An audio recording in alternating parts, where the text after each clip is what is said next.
Bom, primeiro, eu esperava um time mais agressivo, eu esperava organizado, a gente vê que o time do Guarani é organizado, né? Mas faltou realmente intensidade, faltou...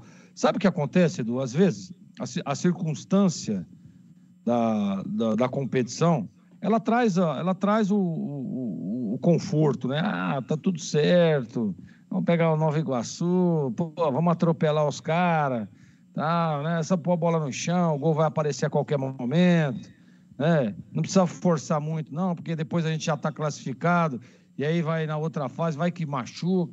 Tem muito isso, principalmente na juventude, né? No sub-20, nas categorias de base, isso tem muito. Passei por diversas situações parecidas com essa. Então, o que acontece? O Guarani menosprezou, subestimou a equipe do Nova Iguaçu. E aí, meu amigo, futebol ele castiga, não tem jeito. Tem que estar concentrado, tem que estar ligado, tem que ter intensidade, mas viu, o Jairo fez umas substituições, fez, e correto, porque se fosse eu, o treinador também faria. Porque você precisa saber, peraí, o que eu tenho, com quem que eu vou poder contar para a sequência. O Guarani está classificado. Vai pegar o time, se classificar em primeiro, pega o time lá de Brodowski, né, Edu? Isso, exatamente, o Bandeirante, isso. O Bandeirante, então, já não é um time que o Guarani pode avançar novamente, com todo respeito, né? Nós estamos falando, e eu estou falando aqui, vendo os 2 últimos jogos. Porque se o Guarani jogar como ele jogou hoje, ele vai perder para o Bandeirante. Pode escrever o que eu estou dizendo aí, torcedor. Porque estava muito lento, muito morno. O Guarani não agredia, sabe? Roubava a bola e desacelerava. Em vez de acelerar o jogo, desacelerava. Pisava, voltava. Mas não dá para dizer que o Guarani não é um time organizado, não é um time bem treinado. Mas hoje, Edu, sabe aquela noite que parece que é de dia? Foi exatamente o que aconteceu com o Guarani. Exatamente. Totalmente desconectado com o jogo, totalmente desconectado com a importância de vencer o terceiro jogo e ir para a próxima fase com 3 vitórias, uma campanha robusta, né? Todo mundo, opa! E o Guarani, a gente sabe, cara, o Guarani é tradição na categoria de base.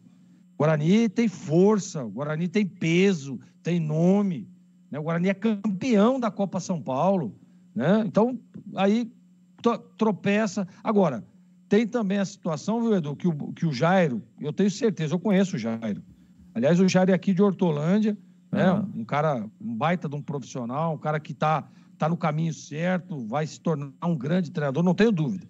Ele deve estar falando, sabe o que lá no vestiário, Edu? Ó, diga. Tá vendo como é que é? Tá vendo? Menosprezou o adversário, olha aí, ó. Perdemos o jogo. Agora vocês vão voltar lá para a concentração, lá pro hotel, lá para onde tá concentrado, lá tá ficando o Guarani. Vocês se fecham lá e dá um jeito no próximo jogo, vê se acorda, viu? Vê se liga, viu? Porque futebol não é brincadeira, não. E Copa São Paulo, meu amigo, até agora tá tudo certo, né? Perdeu, tá classificado. Se perder a partir de agora, acabou, hein? Arruma a mala, arruma a trouxa, a mochila, põe nas costas e vem embora. Então, que sirva de lição. Porque eu vou repetir, aliás, o Tigrão esteve nos dois primeiros jogos do Guarani e a gente bate sempre uma caixa, ali na rádio, nos programas da televisão, a gente fica batendo uma caixa, né? E o Tigrão dizia, olha, esse time do Guarani, meu amigo, é um time que, né? E realmente é. É só você olhar aí, né? O time que nos últimos 2 jogos. Mas hoje realmente não foi bem, né? Apaga o que passou e daqui para frente agora que sirva de lição. Porque menosprezar adversário no futebol hoje, seja qual for, até lá aquele time lá do Batista, lá do torneio da Cana, se você subestimar, você pode tropeçar. Sabe o que falava Valdir Joaquim de Moraes ou não? As pedras grandes você não tropeça. Você tropeça nas pedras pequenas, porque você menospreza, faz de conta que não vê, e aí você tropeça e cai. E foi o que aconteceu com o Guarani hoje, Edu.